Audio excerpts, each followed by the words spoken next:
Before watching this video, please play the tutorial as this video will not explain the most basic things like moving your units, selecting them, etc. This video is designed to give you tips and advice to make you somewhat competitive while playing. So, after the game Planetary Annihilation Titans went on a sale, I decided to buy the game for a couple of friends for the sake of playing with them. However, as they started to play, I noticed that it was really hard for them to get used to the game, as PA is known to be quite unique among even the other RTS games. That's why I decided to make this guide to both help people understand and use some of the basic strategies while playing. The first thing you need to know about are the Fabricators, of which there are 4 types. The Fabrication Vehicle, the Fabrication Bot, the Fabrication Aircraft, and the Fabrication Ship. Pretty straightforward names. They all come from their respective factories and build at different speeds. To show an example, it takes around 37 seconds for a fabrication vehicle to build an energy plant, while it takes around 50 for a fabrication boat, 45 for a fabrication aircraft, and 28 for a fabrication ship. Don't let this be your only deciding factor though, as different fabricators have different strengths. While the fabrication ship is the quickest and the sturdiest, it can only move and build in water. And despite the fabrication vehicle's similar strengths, it moves much slower when compared to the other units. Also, the fabrication aircrafts and the boats' ability to change places quickly is broken by their slowness at building and vulnerability. That's why you need to use different fabricators on different maps or situations. Try and choose which factory and therefore fabricator to start with at the start of the game, by looking at your surroundings and making a plan. This is a game about who can expand and dominate the other quicker, so try not to lose time while making choices at the start, like which factory to start with. Don't spam fabricators at the start, as this will hinder your efficiency and stop you from using the fabricators and the factories to their full extent. As you can see here, although we have many fabricators, because their efficiency is very low, they build as if they were only one fabricator. After you pop up your factory, hold down shift and create a build queue. Make sure to find a balance between the number of factories and the number of metal extractors and energy plants. Never fall behind on your factory number though, as your pressure on the enemy is defined by your production of units.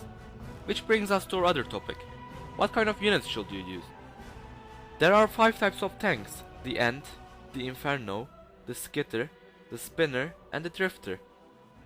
While the Inferno is usually placed on the front lines as it can only deal damage on close range and is very tough, the Ant is the backbone of the army and deals damage from mid-range.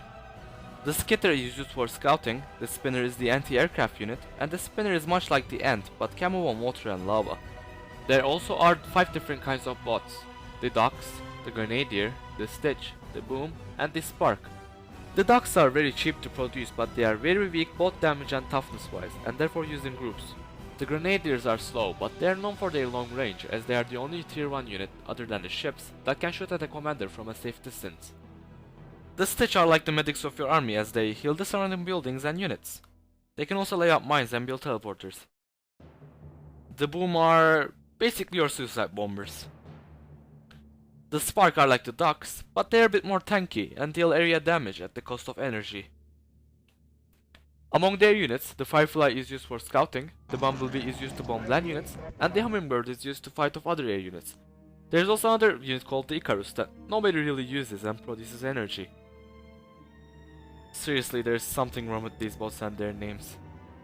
The Narwhal can attack land, air, and sea targets and has rapid fire, while the Orca is very long range but can't attack air targets. The Barracuda is basically a submarine that cannot be targeted by the Narwhal, the Barnacle is the Stitch that can swim, and the Piranha is the boat that you use on GTA to scout. Got that out of the way? Good, now let's get to the fun stuff. So after landing, make a decent build queue with your commander that has a lot of factories and energy plants. Most of the metal will be built by your fabricators, so don't make your commander go around the map building metal extractors. Then order your choice of fabricators to build some metal and defense buildings. Don't forget to scout the enemy with one of the scouting units to see what they're up to. Always do scouting throughout the game, as you will have to shape your strategy around what the enemy is doing.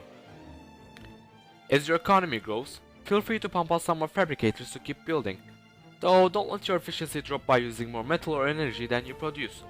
To keep the enemy on their feet and stop them from expanding, harass their economy with small armies. Keep harassing and expanding more. Never be the player to be on the defensive, as you won't be able to grow your economy and therefore your army nearly as fast. Oh, and don't go tier 2 too early nor too late, as one will hinder your economy and the latter will leave you behind. So I just opened up a game with the hardest bot there is. Let's put what we learned to the test and learn a few more things. So if you look at the map, it seems to be a bit out of metal. This is probably where the bot is, as the maps are usually symmetric. So by looking at the map you can guess where the enemy is.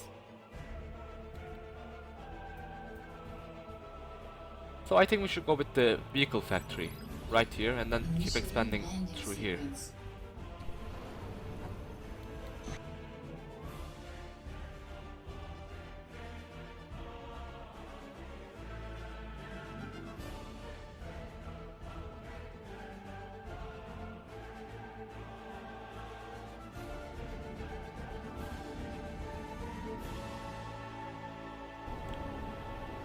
See, the building queue is filled with only energy and factories. And I will be building the metal with the fabricators. I'm going to make some scouts to look at the enemy and turn on continuous build and make some units.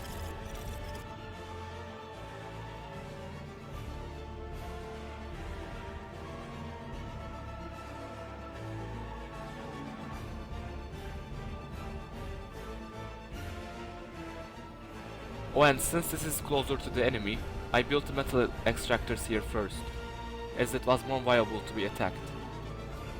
Then I started to make the metal extractors here, because there is no way the enemy is going to come here first and hurt my extractors.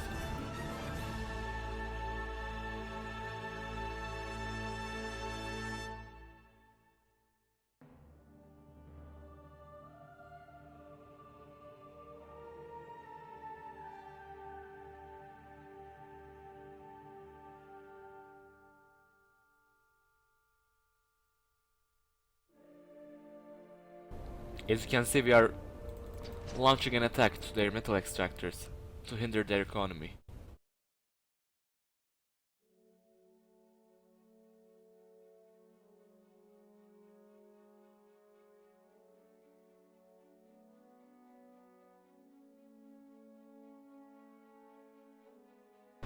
And although the AI might not be prone to this, people are usually really annoyed when their fabricators are killed, because it destroys their automatic structure, because they have to cancel out some factories to make more fabricators. So if you want to annoy some people, just kill off their fabricators. That's some pro advice right there.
As you can see, building more troops and simply just being on the offensive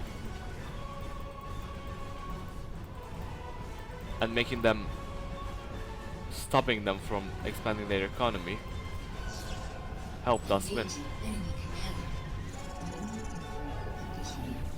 Well, this might not work against all tactics, since there are alt in the game, but it will work against most, and it's actually one of the most basic and commonly used tactics.